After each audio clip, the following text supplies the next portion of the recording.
Hello សួស្តីអ្នកទាំងអស់គ្នាអញ្ចឹងមុនពេលដែលយើងចាប់ផ្ដើមបង្កើត channel ថ្មីខ្ញុំចង់ឲ្យអ្នកទាំងអស់គ្នាត្រៀមសម្ភារៈប្រើប្រាស់មួយចំនួនមានដូចជាទីមួយគឺអ៊ីនធឺណិតគឺសំខាន់ជាងគេបំផុតសម្រាប់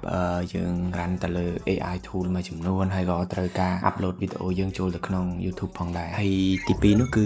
computer អញ្ចឹងមិនចាំបាច់តែមាន computer អីធំអីសំខាន់គឺ computer នឹងអាច run ជាមួយនឹង Chrome ហើយនឹងអាចកាត់តវីដេអូបានខ្លះៗព្រោះអី tool AI មួយចំនួនគឺវា run នៅលើ cloud ឬក៏ browser អីទេហើយទី3នោះគឺ AI tool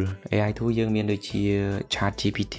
មាន Flow AI ហើយនឹងមាន Suno AI ដើម្បីបង្កើតបទចម្រៀងផងដែរអញ្ចឹង AI ជាច្រើនទៀតដែលអ្នកនរគ្នាមានអាចប្រើប្រាស់បានក៏អ្នកអាចប្រើទៅប៉ុន្តែនៅក្នុងវគ្គនេះខ្ញុំនឹងប្រើ AI tool របស់ខ្ញុំដែលខ្ញុំប្រើជាប្រចាំដើម្បីឲ្យអ្នកនរគ្នាបានឃើញទី4គឺកម្មវិធីសម្រាប់កាត់តវីដេអូអញ្ចឹងអ្នកនរគ្នាអាចប្រើប្រាស់កម្មវិធីកាត់តដូចជា CapCut, DaVinci ឬក៏ Adobe Premiere Pro ជាដើមហើយទី5គឺ